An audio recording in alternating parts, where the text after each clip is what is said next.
नरेंद्र मोदी जी इन समस्याओं का समाधान करेंगे। देश की अपेक्षा है कि जब इतनी महंगाई है, बेरोजगारी है, डॉलर का दाम, पेट्रोल का दाम, हर चीज बढ़ती जा रही है, तो प्रधानमंत्री नरेंद्र मोदी जी ऐसी पॉलिसी बनाएंगे, ऐसे सॉल्यूशंस निकालेंगे कि देश की इन समस्याओं का समाधान हो सके, लोग अपनी परेशानियों से बाहर निकल सके, कि भारत देश का विकास हो सके। लेकिन आज देश के प्रधानमंत्री आदरणीय नरेंद्र मोदी जी क्या कर रहे हैं? उनका ध्यान क्या महंगाई पर है? उनका ध्यान का बेरोजगारी और शिक्षा और स्वास्थ्य की व्यवस्था पर है? नहीं, उनका ध्यान सिर्फ एक और एक चीज पर है कि कैसे राज्य सरकारें हैं उनको साम दाम दंड भेद से कैसे गिराया जाए। हम ये देश भर में देख रहे हैं कि किस तरह से अभी महाराष्ट्र में हमने देखा कि शिवसेना को तोड़कर भारतीय जनता पार्टी ने कैसे सरकार बनाई। हमने उससे पहले गोवा में देखा, कर्नाटका में देखा, मणिपुर में देखा, राज्य दर राज्य में हमने देखा कि किस तरह पार्टियों को तोड़ तोड़ कर भारतीय जनता पार्टी अपनी सरकारें बनाने की कोशिश करती है। क्या है भारतीय जनता पार्टी का और प्रधानमंत्री जी का मोडस ऑपरेंडी? क्या है उनका सरकार तोड़ने का तरीका? उनका सरकार तोड़ने का सबसे बड़ा हथियार है उनकी केंद्र सरकार की एजेंसियां।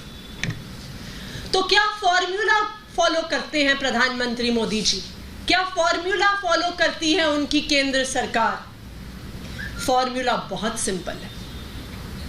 जिस पार्टी को तोड़ना है, जिस सरकार को तोड़ना है, जिन नेताओं को तोड़ना है, सबसे पहले उन पर केंद्र सरकार की अलग अलग एजेंसियों को छोड़ दो। उनके ऊपर सीबीआई का केस करो, उनके ऊपर ईडी का केस करो, उनके ऊपर इनकम टैक्स का केस करो, जो भी सरकारी एजेंसी आपके पास है उनका केस करो। उसके बाद भारतीय जनता पार्टी जाके उनके नेताओं को ऑफर देती है कि भारतीय जनता पार्टी में आ जाओ, सारे केस बंद हो जाएंगे।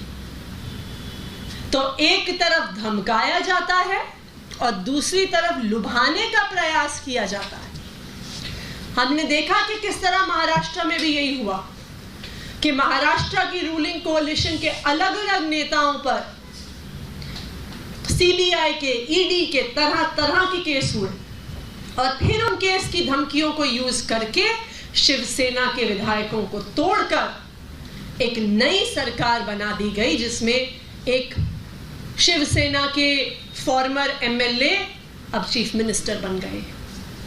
दिल्ली में भी आज यही करने की कोशिश करी जा रही है। जो ये केस दिल्ली के उप मुख्यमंत्री मनीष सिसोदिया जी पर हो रहा है, ये भी एक कोशिश है आम आदमी पार्टी की, अरविंद केजरीवाल जी की सरकार को तोड़ने की। मनीष सिसोदिया जी पर सीबीआई का केस होता है, 14 घंटे की रेड होती है, उस रेड में कुछ नहीं मिलता, लेकिन फिर भी अगले दिन खबर प्लांट हो जाती है कि अब जैसे सीबीआई ने एफआईआर करी है, अब ईडी को केस दिया जाएगा और ईडी का भी केस चालू होगा। जैसे ही सीबीआई की एफआईआर की, ईडी की एफआईआर की एक तरफ से धमकियां आती हैं, दूसरी तरफ भारतीय जनता पार्टी के नेता मनीष सिसोदिया जी को अप्रोच करते हैं और अप्रोच करके कहते हैं कि भारतीय जनता पार्टी में आ जाओ, भारतीय जनता पार्टी में आ जाओगे तो सारे केस बंद कर दिए जाएंगे। और ना सिर्फ इतना, मनीष सिसोदिया जी को ऑफर दिया जाता है कि जिस तरह से महाराष्ट्र में हमने शिवसेना के ही एक ब्रेकअवे एमएलए को मुख्यमंत्री बना दिया, तुम भारतीय जनता पार्टी में आ जाओ, अपने साथ एमएलए लेकर आ जाओ, हम तुम्हें दिल्ली का मुख्यमंत्री बना देंगे। ये कोशिश कर रही है भारतीय जनता पार्टी। लेकिन मैं भारतीय जनता पार्टी से कहना चाहूंगी, कट्टर ईमानदार पार्टी है।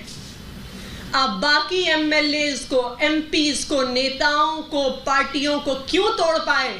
क्योंकि शायद उन्होंने भ्रष्टाचार किया होगा, शायद उन्होंने पैसा खाया होगा, इसलिए वो आपकी ईडी की एफआईआर, सीबीआई की एफआईआर और इन एजेंसी की धमकियों से डर गए और आपकी पार्टी में आके शामिल हो गए। लेकिन आम आदमी पार्टी और उसके नेता कट्टर ईमानदार हैं। ना आज तक हमने एक पैसे का भ्रष्टाचार किया है, ना एक पैसे का भ्रष्टाचार करेंगे। तो चाहे धमकियां हो, चाहे लुभावने के प्रयास हो, आम आदमी पार्टी उसमें आने वाली नहीं है। मनीष सिसोदिया जी ने सीधा जवाब दिया भारतीय जनता पार्टी वालों को कि मैं कट्टर ईमानदार हूं, मैं भारतीय जनता पार्टी जैसी भ्रष्ट पार्टी में जाने का सोच भी नहीं सकता। मैं अरविंद केजरीवाल का सिपाही हूं और मुझे पता है कि अगर देश में एक नेता है जो भारत को, दुनिया को नंबर 1 पर लेके जा सकता है तो वो अरविंद केजरीवाल है।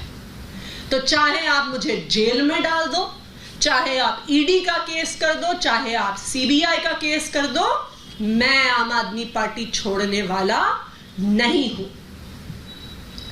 भारतीय जनता पार्टी का ये मोडस ऑपरेंडा है। भारतीय जनता पार्टी की ये वॉशिंग मशीन सिर्फ पहली बार यहां पे नहीं चलाने की कोशिश है। ये तो भारतीय जनता पार्टी का एक ट्राइड एंड टेस्टेड फॉर्मूला है, जहां पे देश भर में अलग अलग पार्टियों के नेताओं को वो धमकियां देते हैं, ईडी के केस शुरू कराते हैं, सीबीआई के केस शुरू करवाते हैं, फिर उनके साथ डील हो जाती है कि भारतीय जनता पार्टी में आ जाओ, भारतीय जनता पार्टी की वॉशिंग मशीन में धुल जाओगे। भारतीय जनता पार्टी की वॉशिंग मशीन में धुल गए तो उसके बाद सारे केस खत्म। इसका सबसे बड़ा एग्जाम्पल आसाम के मुख्यमंत्री हेमंत बिस्वा शर्मा हैं, जिन पर 2010 के वाटर स्कैम का केस चल रहा था। उन्होंने भारतीय जनता पार्टी को 2015 में ज्वाइन किया। आज भारतीय जनता पार्टी के आसाम के मुख्यमंत्री हैं। आज वाटर स्कैम का नामो निशान खत्म हो गया। आज वाटर स्कैम की कोई बातचीत नहीं, कोई इन्वेस्टिगेशन नहीं, कोई रेड नहीं। बेल्लारी के रेड्डी ब्रदर्स, जिनका नाम पूरी देश की हेडलाइन में छाया रहता था, जिनके 2006 से 2011 के 16,500 करोड़ के स्कैम सामने आए, सीबीआई उनके पास तो कभी नहीं गई, क्योंकि वो भारतीय जनता पार्टी से शुरू से जुड़े हुए रहे। नारायण राणे, जिन पे 2016 में मनी लॉन्ड्रिंग के केस, लैंड स्कैम के केस, सीबीआई और ईडी ने उन पर केस किए। 2019 में उन्होंने भारतीय जनता पार्टी ज्वाइन कर ली। आज भारतीय जनता पार्टी से राज्यसभा के सदस्य हैं। भारतीय जनता पार्टी के वॉशिंग मशीन में साफ हो गए। सीबीआई और ईडी ने सवाल जवाब करना बंद कर दिया। सीबीआई और ईडी ने रेड करनी बंद कर दी।